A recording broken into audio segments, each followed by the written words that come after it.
Namaste. Welcome to this top 3 tips video. We're going to go through the top 3 tips for Makarasana, the fish pose. So if you appreciate this video, please subscribe to our channel, and comments or questions are always welcome. I will see you in a moment on the mat. All right, so tip number 1 is to watch the positioning of the shoulder blades. So when we are practicing the fish pose, we want to be squeezing the shoulder blades together, but we don't want to squeeze them together and then allow the shoulders to rise upward towards the ears. Do you see what happens there? If I squeeze my shoulder blades together, but then also allow them to squeeze up towards my ears, I get a lot of tension here in my trapezius muscles. So what I want you to do is to squeeze the shoulder blades together while thinking about staying wide across the chest. So I'll show you what this looks like in the pose. So if I am doing this, squeezing the shoulder blades together and tensing the shoulders towards the ears, this is the position that it looks like. And it feels really uncomfortable. If I squeeze my shoulder blades together and widen across my chest, I feel relaxed in my trapezius muscles. They are lengthened, and I'm still getting that beautiful opening across the chest, and in fact, even more across the chest and shoulders. All right, so tip number 2 for fish pose Matsyasana is to pay attention to the hips and the thighs. And by paying attention to the hips and thighs, what I mean is to completely relax them. A lot of times when I see students practicing the fish pose, the thighs and the hips will tense up, which is not dangerous, it's not unsafe, but it doesn't add anything either other than draining a little bit of your energy. And what we want to do in yoga is to conserve the energy for the important parts of the asana, the important parts of the pose that we're practicing. So I'll show you what I mean. When you come up into your fish pose, I'll tense my thighs and my hips. So I'll tense my thighs and my hips and then relax them. Tense, relax, tense, relax. It's kind of fun.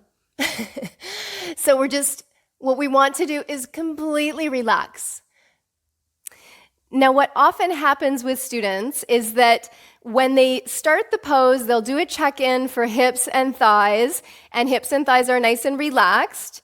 And then as you hold the pose longer, it becomes more difficult to hold the pose. And so tensions creep up into the body. And I've noticed that for many, many students, the tension will creep up into the hips, the thighs, or even the feet. So pointing the feet is another thing that we don't want to do. It's not dangerous, but it's not going to add anything to your practice other than adding tension to your body, which is against what we're trying to do here. So that's your tip number 2, is to pay attention to relax your hips, your thighs, and feet, and do a few check-ins that those body parts are relaxed while you're holding the pose. Okay, so tip number 3 is to pay attention to your elbow positioning. A lot of students don't get their elbows tucked enough under the body, and then it becomes difficult not only to hold the pose, but to really get a good stretch across the chest and shoulders. So I'm going to show you a little tip and a little trick in order to get your elbows closer together. So before you go into your pose, you're rolling from the side to the side, and you're going to just link your thumbs together, squeeze your shoulder blades together, elbows go down on the mat, and then you can release your thumbs and just let your hands be flat down on the mat. Palms are down. So that's your good starting position. Having the thumbs linked together behind your back will help you to squeeze the shoulder blades together and also down away from the ears. And then you release them, and the palms are just going to be flat on the mat. So that's a little tip. A nice easy way to get into that is to have your knees bent, feet are on the floor, lift your bum up, link your thumbs together under there, rock from side to side, getting the elbows in, sit on your hands, release your palms, stretch out your legs, and then begin from there.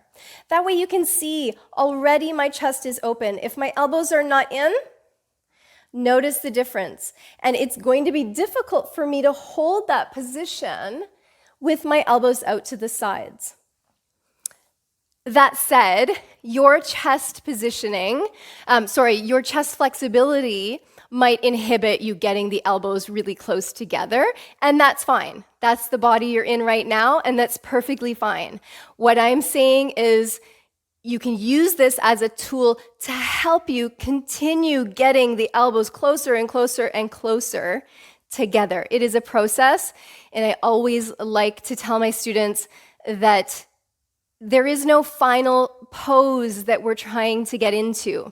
It's the practice of opening up and releasing tension and building strength in the poses as they go along.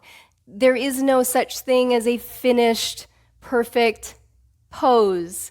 There's always more to be had, even for flexible people. There's more and more and more that can be had out of an asana. So don't think about if your pose looks like anybody else's pose. That's not really important.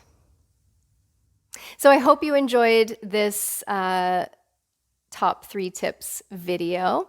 If you did, please subscribe to our channel, and I look forward to hearing your comments and hearing your questions and answering them for you. Namaste. Have a beautiful day.